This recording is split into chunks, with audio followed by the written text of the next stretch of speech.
Yes, my old friend, I've come to talk with you again, because a vision softly creeping left its scenes while I was sleeping,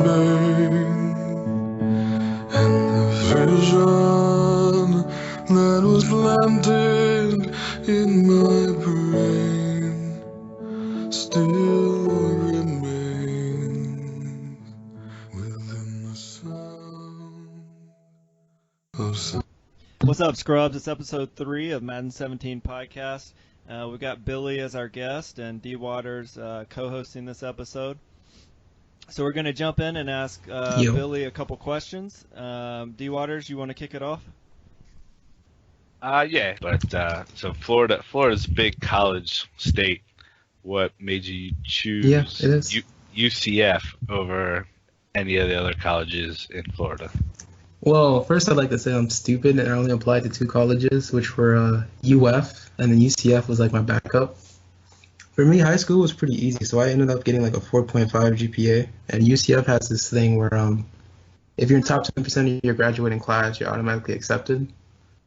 So UF accepted me technically, but they told me that I had to do 1 year online before I could move into the campus. So I just started to go to UCF, and it was a good decision overall because I needed to get away from my house, to be honest. Are you from Gainesville? No, I'm from South Florida. It's called Hollywood, Florida, actually, but people don't know what is that unless you live in Florida. Cool, man. So how are you feeling? I know you had a little bit of a Madden mental breakdown. You dropped all your leagues, and then you joined the 2 important ones back, which we were happy to see. But why don't you tell everybody what kind of led up to that and what brought you back to Scrubs and X-Bomb? Well, what brought me back was I was severely interrogated over Discord because I forgot to cut all connections. They still had me on Discord. And all that happened was I was just getting tired of Madden. Like I really don't enjoy playing it as much as I used to. But I enjoy talking to people on Scrubs, so Scrubs kind of is worth it. X-Bomb is cool too. I like pure average is cool. But I just got tired of playing Madden. Like, I really don't enjoy it that much. At least not as much as I used to. Like, when I was first in the league, I sucked. So I guess, like, whenever I did something good, it was really exciting. But as I've gotten better, like, I just get more annoyed with the game. See yourself sticking it out, or do you think you're going to have another manic episode? I'll probably have one in 2 weeks when finals hit.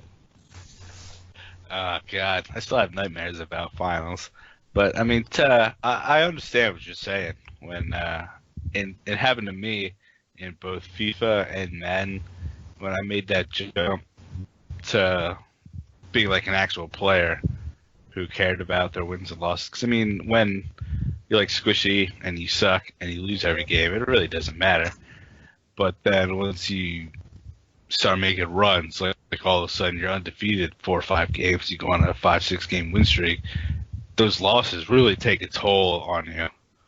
And once and if you spread that over 2, 3, 4 leagues like you were playing, every loss really takes a piece of you. And so I can understand getting spread a little too thin and then not enjoying some of the game. So I mean, it makes sense to me. You know, to each in their own. We're just happy to have you back in the league. I think you're a vital part of Scrubs. You're always on, chat, which, I mean, I think even people who are good in the league or whatever, I think chat is the most important part of these Madden leagues. It kind of brings everybody together. It creates a little bit of like a family, even though some of us, we probably want to divorce from the league. But overall, it's a pretty positive experience, and I think you bring a lot to the table, and I would say most of us are happy to have you back. Oh, thank you. This is gonna be the last segment where we talk good about you. So just to pile it on, I mean, you really do a lot more than I think most people notice. For us, especially us commissions, you're not a commish, but for us commissions, doing things like making commands, adding stupid emotes and shit like that, it makes the league a lot more fun, and it takes some of the stress off of us commissioners of having to do every single thing. So I mean, I really do feel when you left, I well, so far there's not really been anyone who's left that I really cared about. But when you left, I was pretty bummed out about it. And I mean, I know you had to take your personal things and sort that shit out. But I was happy you came back to Scrubs, and I hope that you can stay in Scrubs. And who cares? Drop X bombs if you need to. Who gives a shit? Yeah, man, we got Average gives a shit. We got to at least keep you through the Vegas party, so we got to have somebody to drive us around and all that good stuff. Oh God, you don't want me driving. Well, it's better than me driving. Last time I touched the car, I crashed into the side of the house. Okay, maybe not you driving. So let's get into some of the more basic questions. Why don't you tell us a little bit about your history with Madden, how long you've been playing, how long you've been doing CFM leagues, etc. I don't know if it counts, but I think NFL ESPN 2K5 was my first actual football game. And I was like 8 at the time. They had this really extensive career mode where you get like a crib and stuff, and you had like celebrities, and I really liked it. I didn't really start playing Madden seriously until like Madden 09. And I say seriously, I mean like I didn't have Xbox Live or anything. I just played like some offline franchises they had at the time. And they had like this thing where you create a team and you could do fantasy drafts with the team and put whatever players you want, which they took away, of course. So I would build like super teams and mess around with them. Or I'd build a team, make it really bad, and go up against like the Patriots or whatever. I did the same thing in Madden 10. Madden 11 was the first time I touched online, and I only had like the 1 week trial, so I didn't really get too much into it. Madden 13 was when I got really deep into Madden. I think I got over like 200 ranked games in, and I started off really bad, but then I slowly got decent, and I think I ended up with like 120 wins, 120 losses, something like that. I made a challenge to I wanted to win one ranked game with every team, and I think I did do that. Madden 25 was where I took a turn for the worse and got addicted to MUT. I spent like probably $200 on MUT that year. I didn't really play Madden 15 at all, to be honest. And Madden 16, I wasn't even going to get because I was really into FIFA at the time. Only reason I did get it was because Raul really wanted it, so we ended up like splitting it half and half. And then I joined Scrubs in January, as you guys know, and that was my first CFM league. And I've slowly but surely improved my man skills through CFM. It's been really fun. I really do miss sucking though, because it was fun losing. And then when you actually win, you get really excited. Like when you go 3-13, one of those 3 wins, it's like those 3 wins are all really exciting. You get really hyped. But now I just kind of win and lose with no real feelings, but it's still fun. So Billy the sociopath, no feelings. I don't know. I find that like the next level for me anyway was you get good, but then you start to, or at least I found like there were certain people that I struggle with historically, and then when you beat one of those people, I find that to be the next step of like the joy in Madden is like beating a Jets, beating a Retro, that kind of stuff. There's one person, fucking Bucks, man. I can't beat him, dude. I don't know what it is. I beat him once in Madden 16. That was like a fluke game that got me into the playoffs. But it's like every time I play him, I get closer and closer to beating him. And every time I think it's going to be it, and he blows me out. And it starts all over again. Like, I was so close to beating him in the NFC Championship game, and then he blocks the fucking field goal. And I'm out the Super Bowl, so it stings, man.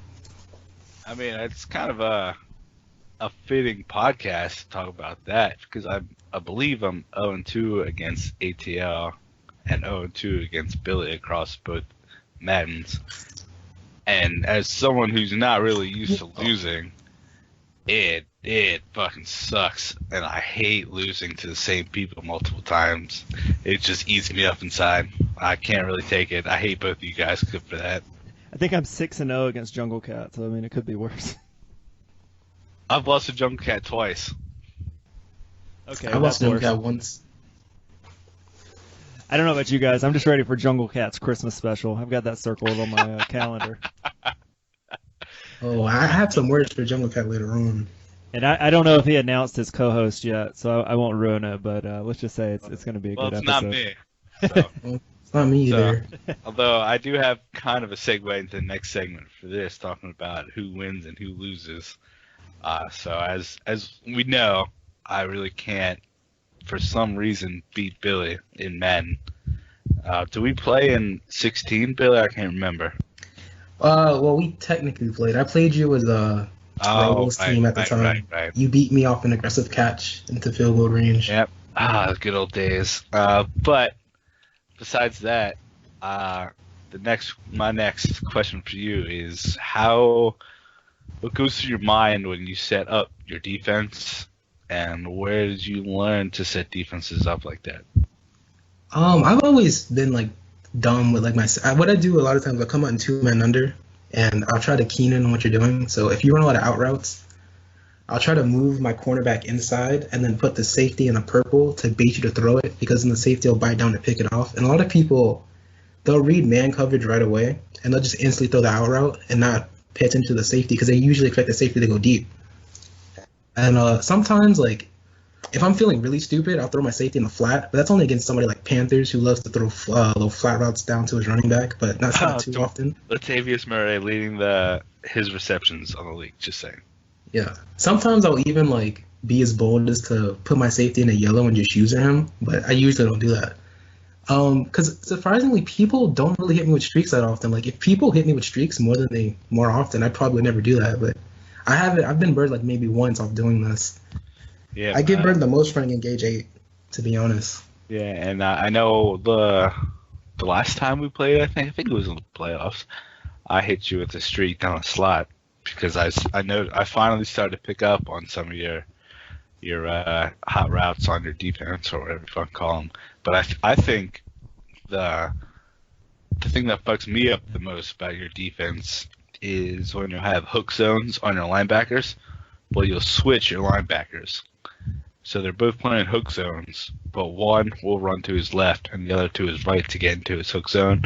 So I think those subtle things like that, because I can sort of read defense, but subtle things like that are totally irregular really fuck me up personally, and I think that adds a whole nother dimension I never even think about to your defense. That's all mind games. I just do that for fun. I just do it to do it. Like, because what I'm doing sometimes, like when somebody's like making all their like little audibles on offense, I get bored, so I just start moving players around to have something to do.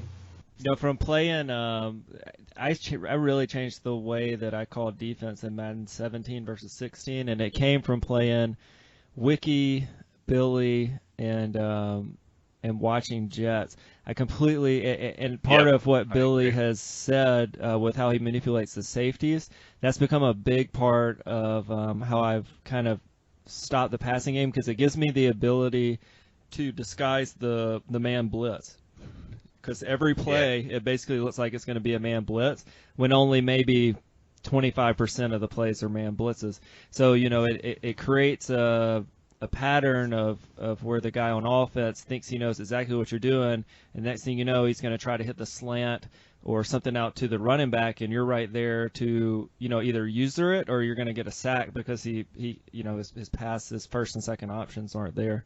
But yeah, I think messing around with the safeties is a really underrated tool in this Madden, and I don't think enough people take advantage of it, thankfully, because I hate it when people do that shit. Yeah, and I mean, that's in the Scrubs Bowl last year. That's what Jets this year did to me.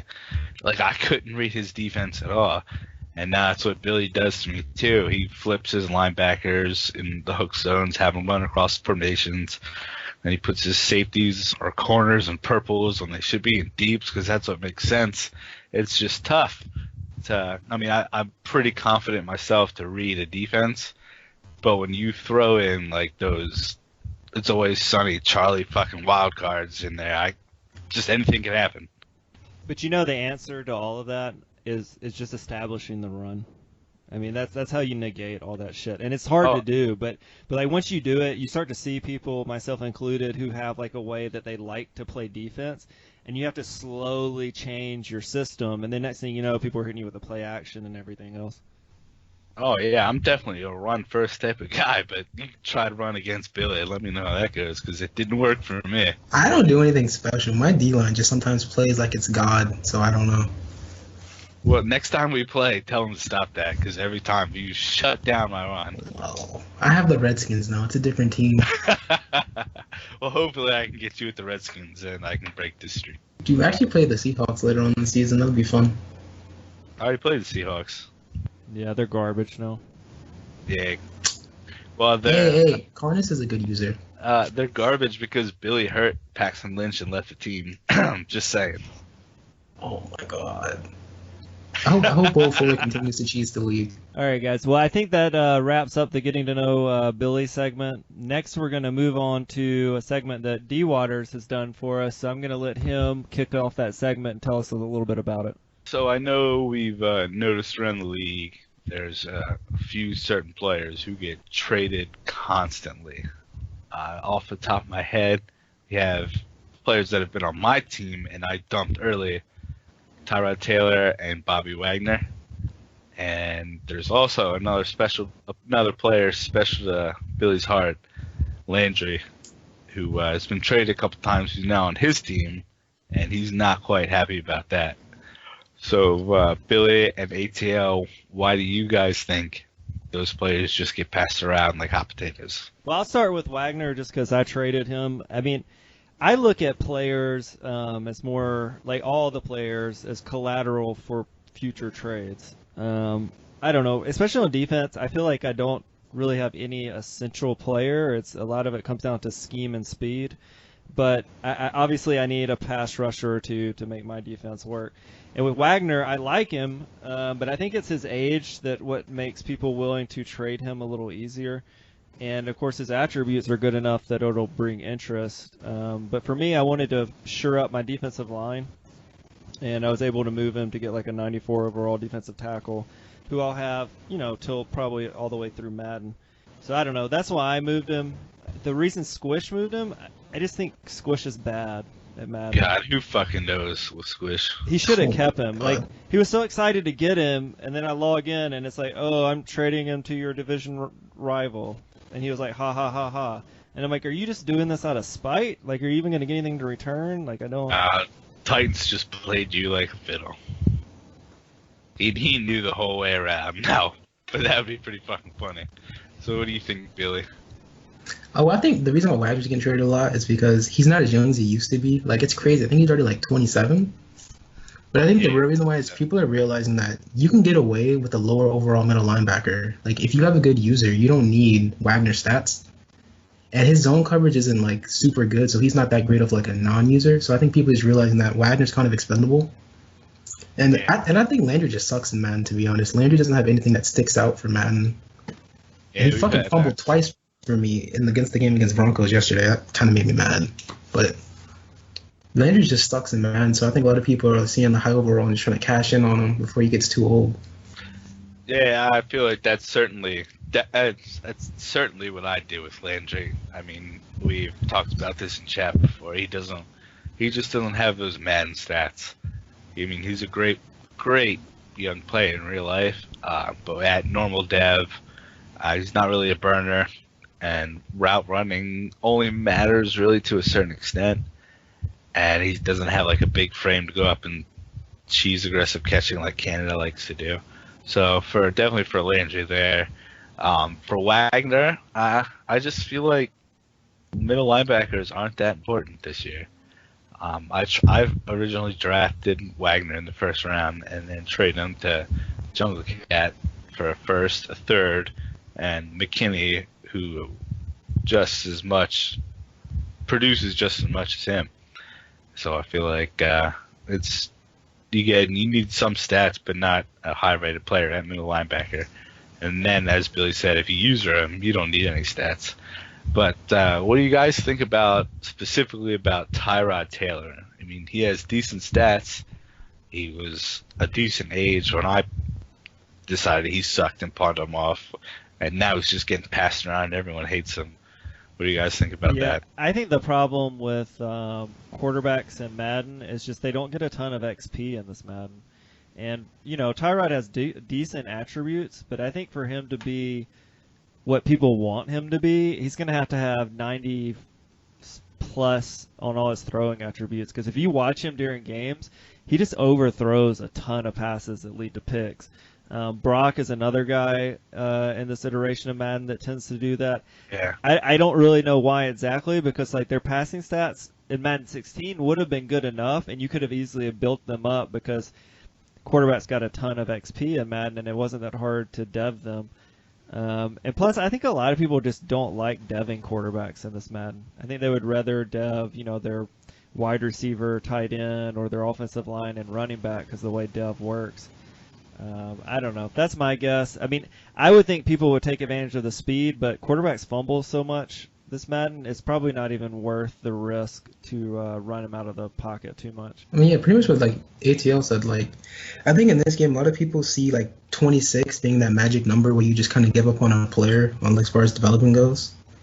And I think Tyrod, he sat on the Ravens bench for like 4 years. So by the time he started in Buffalo, he was already like 26. So you can't really dev him up like you could like a rookie quarterback. So people who pick him up are usually just trying to use him as like a 1 year stopgap QB till they get a better option. Like, but he doesn't seem to be anybody's real answer for like for extended years. Yeah, I mean, having drafted him, he was obviously not what I was looking for in the draft. But I don't even remember what round he fell to me. But he fell to me, and I figured, he was just 26. I mean, I had done the research on Deep Dive and seen the regression and the deving. So, but I mean, his stats are fine. I think he's mid 80s on short and mid, and low 80s on deep. So he should be okay. But for whatever reason, he just cannot hit players. And I see across both leagues, people say the same kind of thing about Bortles. So I'm not sure if it's a throwing style kind of thing or what, but for whatever reason, quarterbacks are hitting this. Well, yeah, and you guys saved me, or D. Waters, you did, because I was going to make a trade for him and go ahead and get rid of Stafford, which I'm so happy I didn't do. I mean, I'm probably just going to roll with Stafford until he retires at this point. Oh, yeah, for sure. Because, I mean, and the other problem was I also had to kind of admit to myself that I hadn't really grasped the passing game as well. I mean, look, my last game against Jets, I threw like 5 picks. But that's because I was trying to hit him on verts to make him spread his defense out. And I'm sure you guys have seen this too. Like, there's just a weird thing in this Madden where, like, sometimes when it's one-on-one with the wide receiver and the safety, sometimes the wide receiver will just stand there and watch the ball, and sometimes the safety will just stand there and watch the ball. Yep. And like 3 of those picks came off of that, and I want to say his other 2 picks were user picks just because he's a great user. But other than that one game, this year I don't think I've had a game where Stafford's thrown more than 1 or 2 picks. And I don't know. I just think playing conservative really pays off in this Madden if you can play good defense. Yeah, I agree. I think that's what it's about. I think that's what Billy feasts on, and how he's been so good this year. I mean, he's especially against me. I come in, I try to think of myself as a better player, so I try to force some plays, and he sets up his defense perfectly to counter it. So I think the kind of overconfidence and just knowing when to play conservatives is the type of thing that Billy really capitalizes on this year. Yeah, the only problem is I end up not scoring touchdowns at all sometimes. It's crazy. We just got to get more pick sixes. I could throw you a couple a game. Everyone Jesus, else can too, right? Like, Bucks threw 5 interceptions, and I think I threw like 1, and I still let him beat me, man. I can't. My offense sucks in the red zone because I'm too conservative. Like, I try to force the run, it doesn't work. And then I'm like too scared to throw deep, so I end up throwing like a drag or something. Yeah, that's been a big learning curve for me too. This Madden is finally finding red zone plays that work, but at the same time not forcing it up to something that's going to get tipped and then picked off by everybody being smushed in the end zone. I think in the last 2 games I've played, I'm not sure, and then the last one Average played, just because I was watching the stream, you just got to sit right by the line in the middle, wait for that crossing route, and it's an interception almost every time. I think most guys look over the middle when a blitz comes rather than outside, and I do the same thing. Yeah, for sure. It's just a natural instinct because you want to hit like a slant or something, but if somebody's a good user, man, they're going to fuck you up when you do that. All right, guys. Well, that wraps up that segment. D. Waters was nice enough to put that together for us, and I think there were some interesting points made as we've seen a couple of guys kind of get passed around in the league this season. Next, we're going to return to a segment we haven't heard from in a while. It's unhelpful advice from a scrub. I'll start by reading the requested advice, and we'll see if we can't help this person out. So they said, I'm 20 years old and currently in college. I joined a student club where we meet with professionals in our field. They give us lectures every 2 weeks, and afterwards we all go chill at a bar. So it's a very relaxed environment. There are around 40 people that usually go to hang out. There's this one girl who's a part of the leadership team in the group that picks people who can join every year. And she organizes all the events, gets sponsors, etc. She's also 2 years older than me, and I find that really attractive. So we talked a lot, and I'm wondering if it would be inappropriate to ask her out, or if I should just wait till this summer when she gets ready to pick the new members. I don't really want to wait, but I'm pretty sure she doesn't have a boyfriend right now. But way too much can happen in 8 months. At the same time, I don't want to seem super creepy by being inappropriate. What do you guys think? What should I do? Well, as the 20-year-old virgin, I think guys really overestimate like how girls see them. Like, she probably doesn't really think he's creepy at all. Like, if she's talking to you and it seems like she's enjoying the conversation, you're a lot farther than I've ever been. So that's a plus. I say just go for it, man. Like, especially she's 2 years old enough. She's probably like 22. Girls aren't really that bad past high school. At least I don't think so, personally. Like, I don't think she's gonna like just diss you and ignore you for the rest of the year. If she says no, you just move on. If she says yes, you got yourself a girlfriend. So that's all I can say. Oh man, I feel like I'm in absolute wrong because I'm agreeing with Billy on this one. But I mean, it's like Billy said, it's not fucking high school anymore. Two-year difference really means nothing in the real world. I think I would say most couples have at least 2-year difference. But I think you've been doing. It's time to make a move. You make a move. You don't. If it fails, who cares? Just don't make a weird fucking move with like rose petals and like ring and something like that. Just be like, hey, do you wanna have dinner sometime? If she says no, you fucking don't bring it up again. You move on. If she says yes, there you go. You can take it from there. But I think people make a big deal out of these kinds of things when they really are just a lot more casual. And like Billy said, it seems like you're already have a good lead in. So take that and do what you got to do. Yeah, so I'm going to let you scrubs in on a little secret from somebody that's probably a little older than you. It's not the end of the world if a girl doesn't want to go out with you. There are more girls, and the older you get, the easier it gets to find relationships with girls. If you like this chick, don't be stupid. Just go talk to her and just like D-Water said, just casually ask her out. Go see a movie, get some food, whatever, and then go from there. If you don't ask, then you'll never know. And even worse, you're going to end up in the friend zone the longer you put it off. And that's one thing that turns girls off more than anything else is being in the friend zone.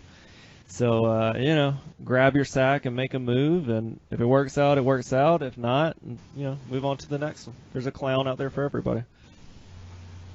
Oh, God, I'm getting PTSD.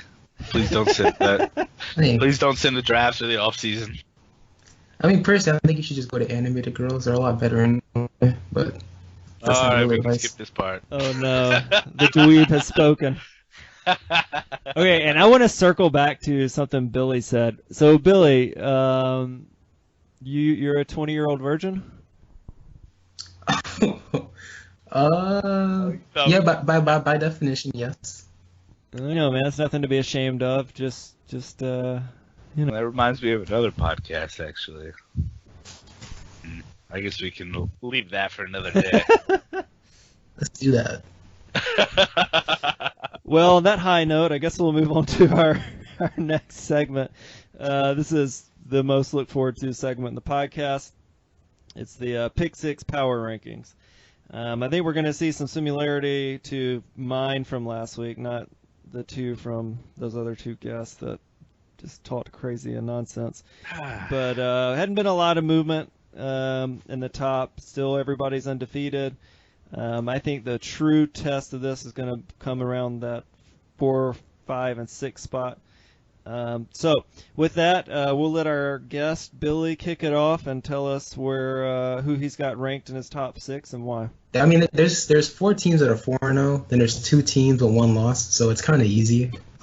Number 6, there's 4 4-0 teams. Oh, 4 undefeated teams. My bad. Okay, there you go. I was about to say, we're a little farther along than that, Billy. Number 6, I have Cards. He has 1 loss. I think his 1 loss is to Giants, who is actually messaging me right now, by the way. He has a great defense. His only issue really is sometimes on offense, he just ends up just throwing it up. Not in necessarily coverage, but he has Hopkins, and I guess he just kind of overrates what Hopkins can do for him. And his offense will stagnate sometimes. If you shut down his run game, his offense doesn't do much, but his defense can carry him through games, and it always has. Number five, number five, I have Titans. Titans has been weird to me, man. I keep expecting him to just fall off entirely because I just for some reason didn't really believe in him last season, but he just keeps coming through with these big victories. He does occasionally have like those kind of like what the fuck type losses. Like I think he got beat by Steelers week 1 this season. Last season he let Jungle Cat like beat him like 27-3. But every time I think he's about to fall off, he just bounces back, and he's fighting for that division with ATL right now. Number 4, I have D Waters, who I just have ranked as the lowest undefeated team, mainly because I beat him. I mean, if I beat you, you can't be that good, D Waters. Number 3, I have ATL. I have ATL at 3, and the only reason I have ATL at 3 is because if I put average at 3 and ATL at 2, average will yell at me. But ATL, I predicted that he'd bounce back this season, like really strong, and he has. So I'm pretty happy about that, to see him kind of take control of that division. I think he plays Titans one more time this season. So you guys have 2 more fights for the division. Speaking of the division, what the fuck happened to Jungle Cat? Number 2, I have Average, and Average has just been dominating people this season. I think he's been scoring like 30 points a game and holding people to like 3. He has so many like just completely dominant wins. He's playing probably some of the best football in Scrubs at the moment. And number 1, it's pretty obvious. It's Retro. I mean, you expect Retro to dominate in the regular season, but his playoff struggles have been an issue. But as far as the regular season goes, you always expect him to go like undefeated or like 15-1. It's never different. So Retro's number 1. Yeah, I can't really argue with that. That's a pretty solid list. I would note that it's the first time we have had Cards and Titans on the the Pick 6 power rankings. I think Cards made the list late last year. Oh, sorry, I meant Cards was on the. Fuck you, Billy, for putting me that low. But I'll hit up the next list. I'm continue the trend. Actually, he's complained about it a couple times in chat about not being placed in the top 6. But at number 6, I'm going to put Titans. He's played, as fucking Lions is talking shit to me in main chat right now, sorry.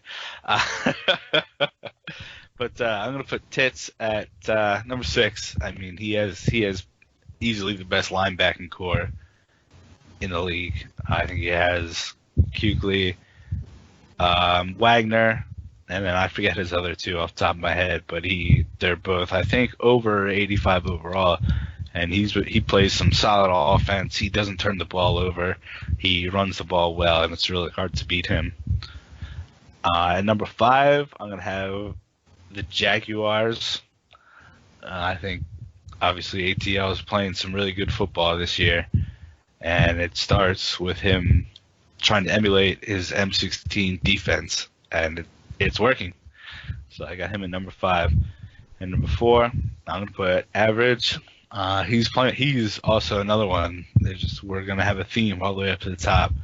But he's another one who's playing really solid defense. I don't know what he was doing last season, but I set him straight on how to play a 3-4 over a 4-3. He had Thomas Davis Sr., the outside linebacker for the Carolina Panthers, at defensive end in the 3-4. So I set him straight there, and now he's pushing the league for the number 1 defense. At number 3, I'm gonna have the Bucks, just because I don't know. He's like the Joe Flacco in real life of Scrubs. Once he hit the playoffs, he just turns into an elite dragon and destroys everyone. Not destroys, because Billy he beat you on a blocked field goal, but once he hit the playoffs, he's a whole nother monster. I think that's called being in the NFC. Shots fired. Okay. All right. Ouch. And speaking of the NFC, at number 2, I might turn some heads, and I'm going to put myself here. I don't have the most explosive offense, but if and I said I would bring this up in the podcast, but I was beating Squishy 29-0 with less than 2 minutes in the fourth quarter, and we desynced, and I took a sim win, and his sim offense put up 23 points against me. So I should be leading the league comfortably with 41 points against me in, I believe, 7 games. So that should put me by a far in the number 1 defense. But that's still not enough to put me in number 1. I did beat him today, next bomb, but for me, Retro is still, by a good margin, the number 1 player in Scrubs. I think what he does on offense, he reads the defense really well. And then when he's on defense, he always seems to call the right type of play. So he's sticking at number 1 for me. Yeah, I can't really argue with anything in there. So I'll go through my list.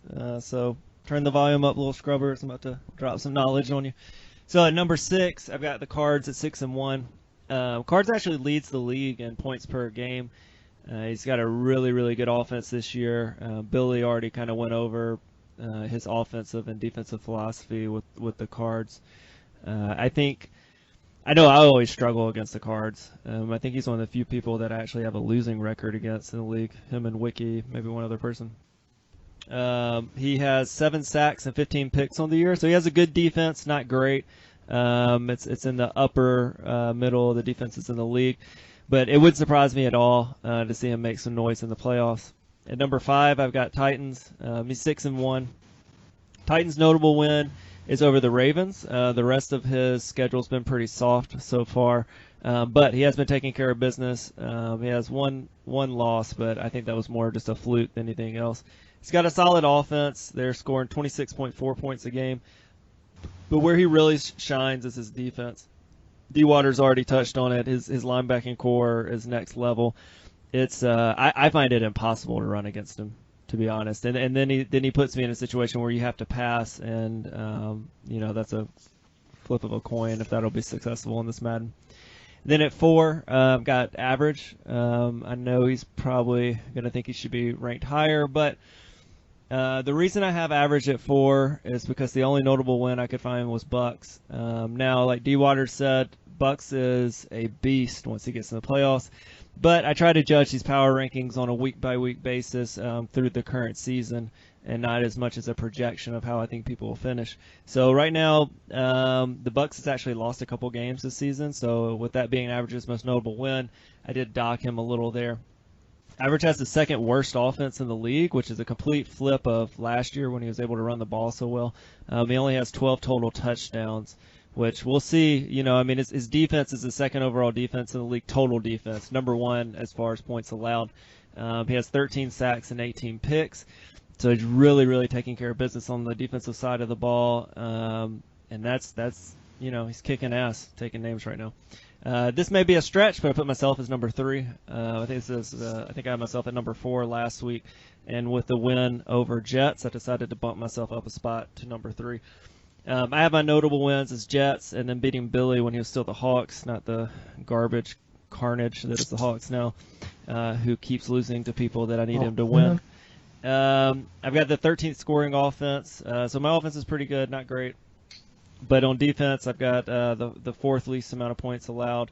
I've got 28 sacks and 18 interceptions.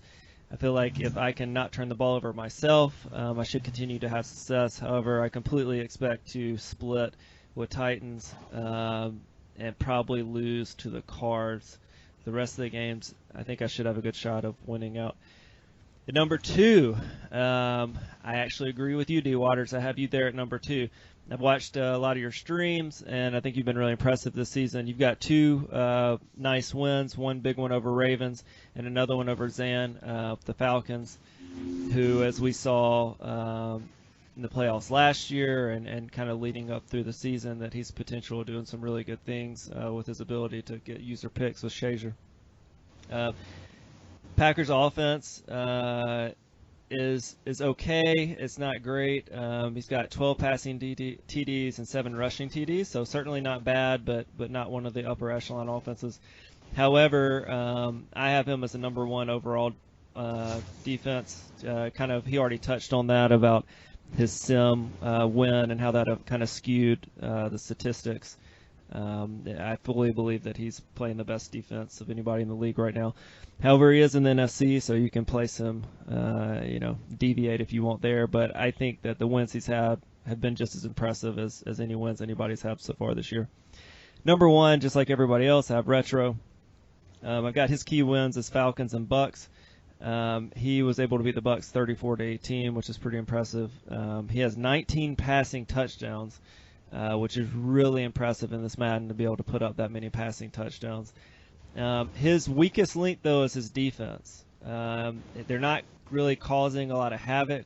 He's only got 7 sacks on the year, so I think that's one of the things that hurts him sometimes when he gets into the playoffs, even though everyone knows he's more than capable of winning every scrub Super Bowl we have. But more recently, it seems like his defense is hurting him and holding him back a little bit. So that's my Pick 6 power rankings. Do you guys have anything else to add to the Pick 6 conversation? No, I mean, I think Cards has a real test. I think in the later half of this, I think he plays ATL and Titans in the second half of this season. So I think Cards is going to see a real test to see if he is going to stay in the top 6. But besides that, no, I agree with everything. And I think following the same line of Billy's thinking, I think I personally also have the same tough schedule to finish out the year. I mean, I have to play A. Walker twice, who he was the only one to beat me in the NFC North last season. I got his CPU the second game of the season.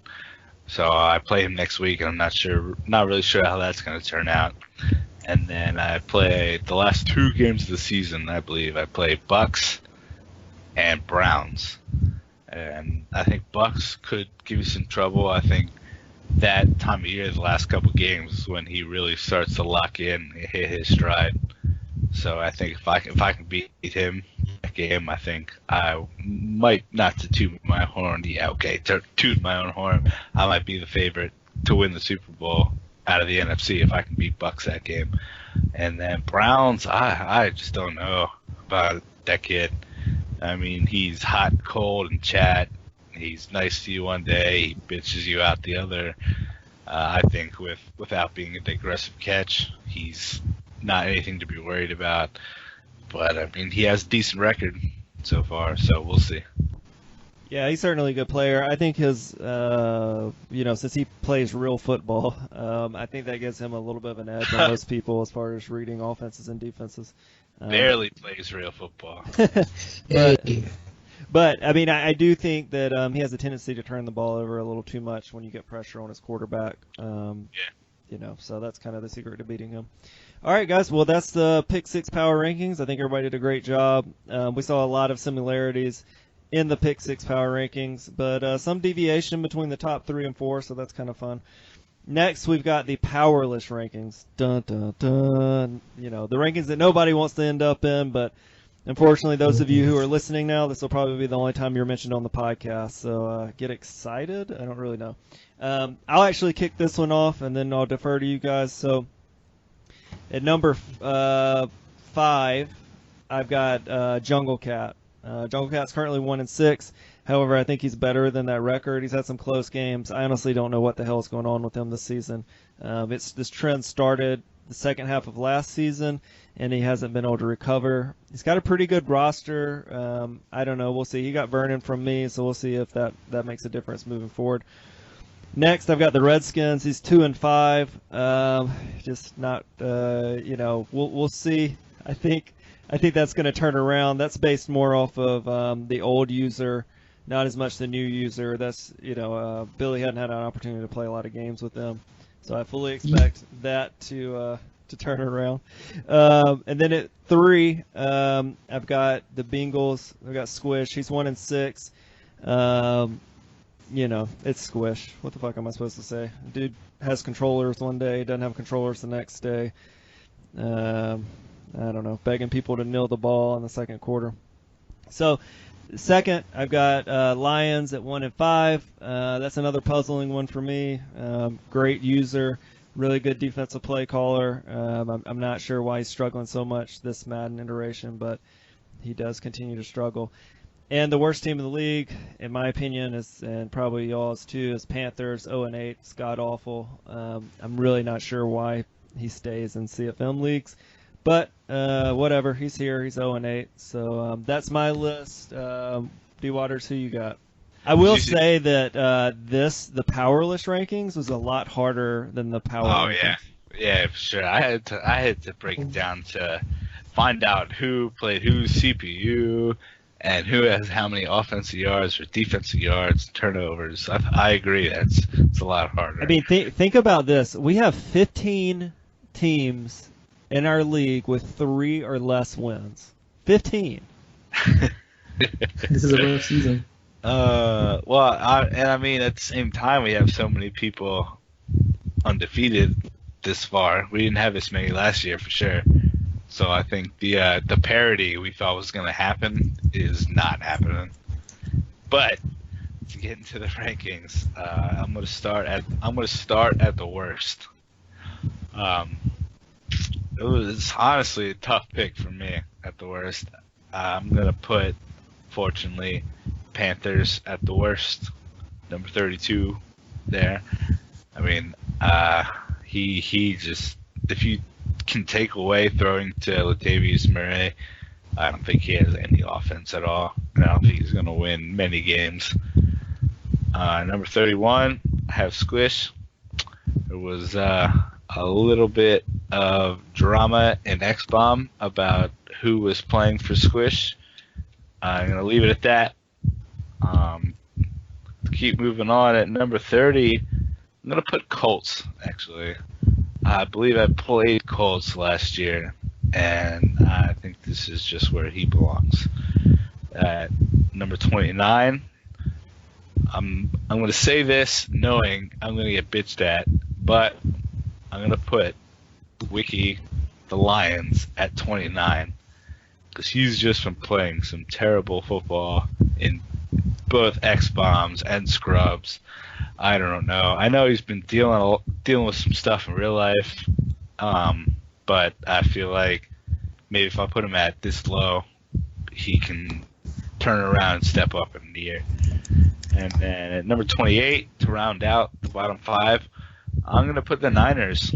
I mean, he lost to Matt Habitat's CPU and gave up a perfect passer rating to Mettenberg in that game. So I don't know what the fuck that was about, but if you lose that bad to the CPU, you're pretty bad.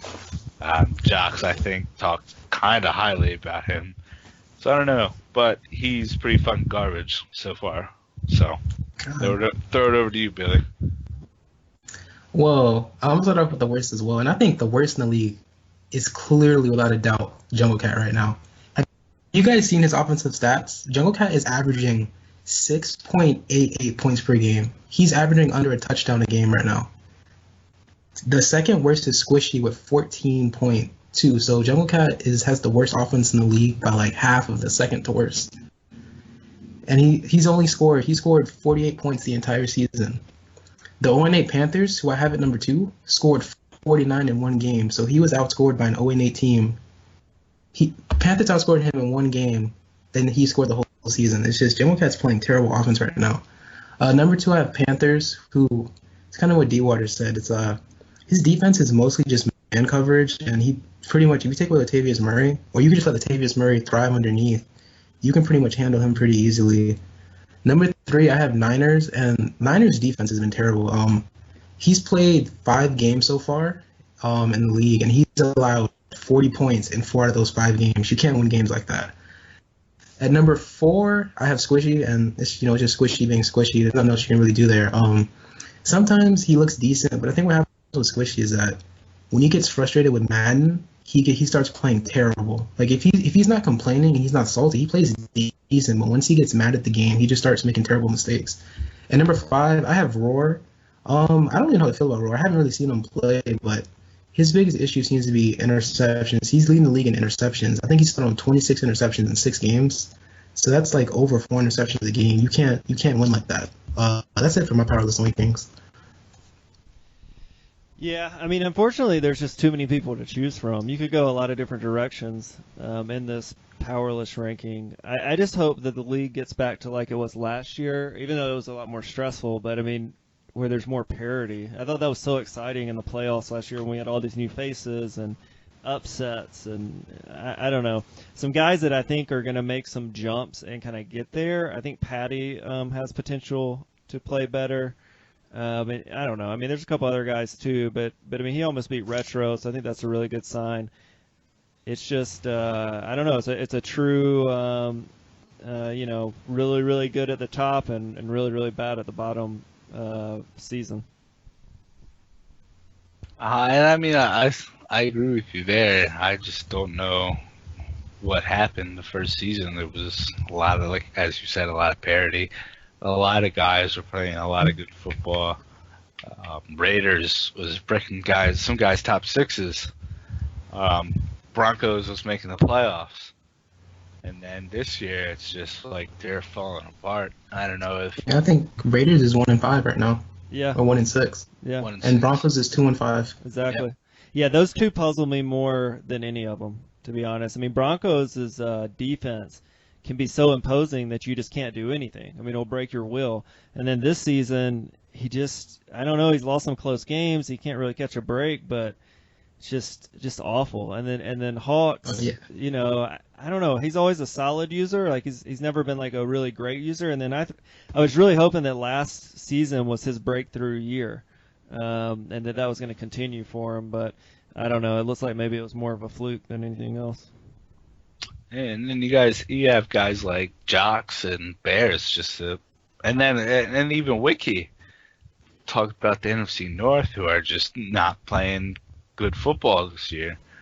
I mean, the last year the NFC North almost put 3 guys in the playoffs, and then this year have been handed the division on a silver platter. So I don't really know what caused the drastic switch, but it's been drastic. So we'll see. I think guys maybe thought they should build the team a certain way, and it's not working out.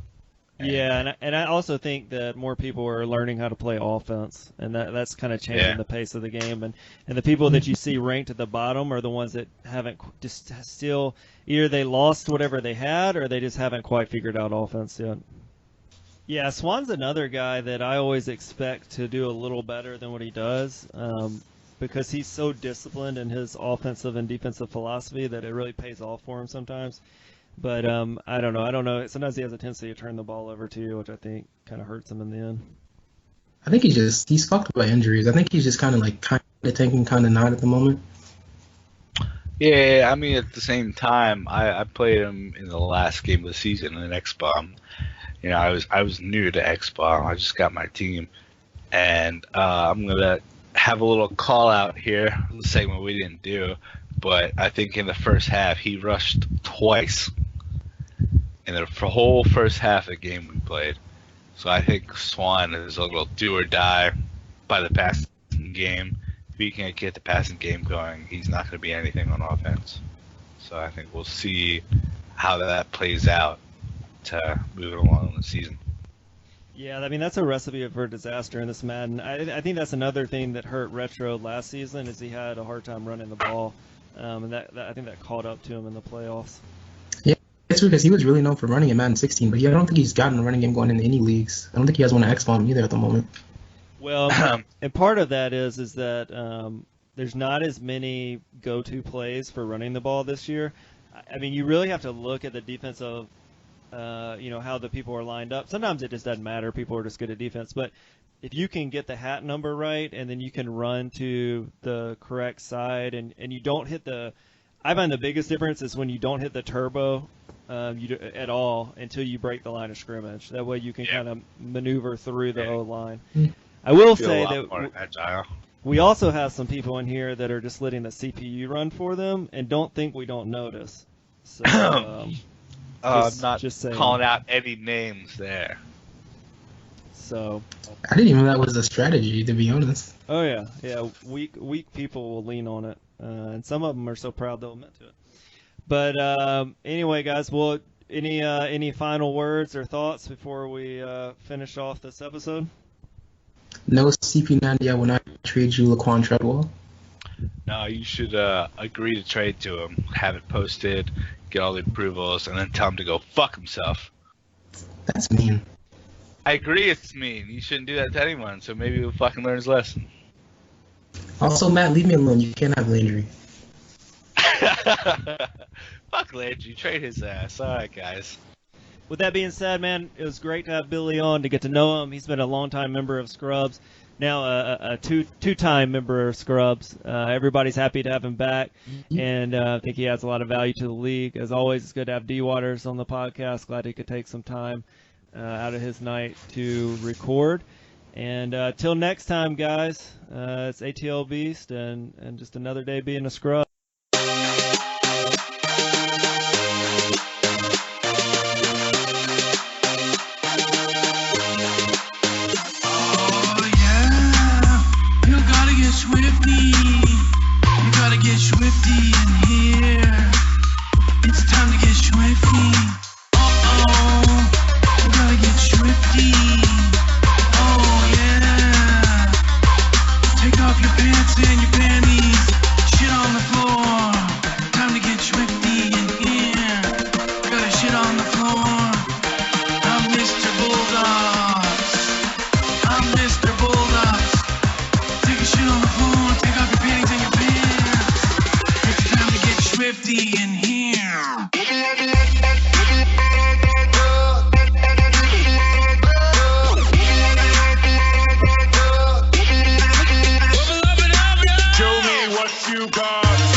Good music comes from people who are relaxed. Just hit a button, Morty. Give me a beat. Oh, man. Okay. All right.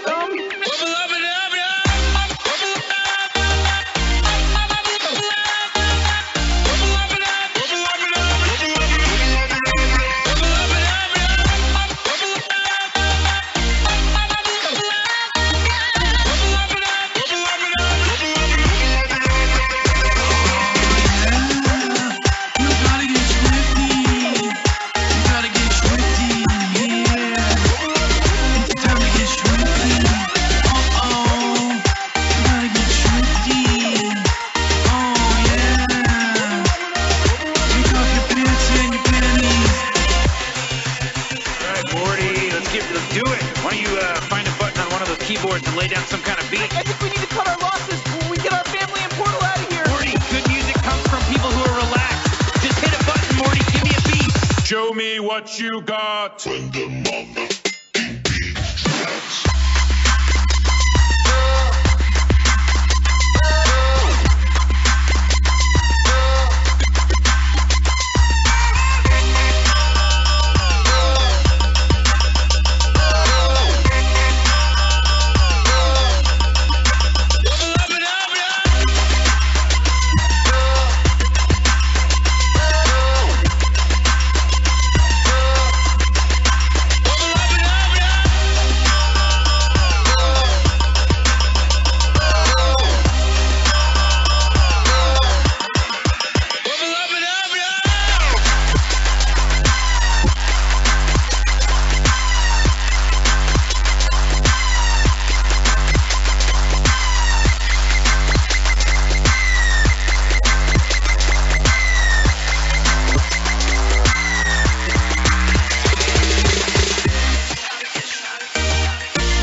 Let's do it!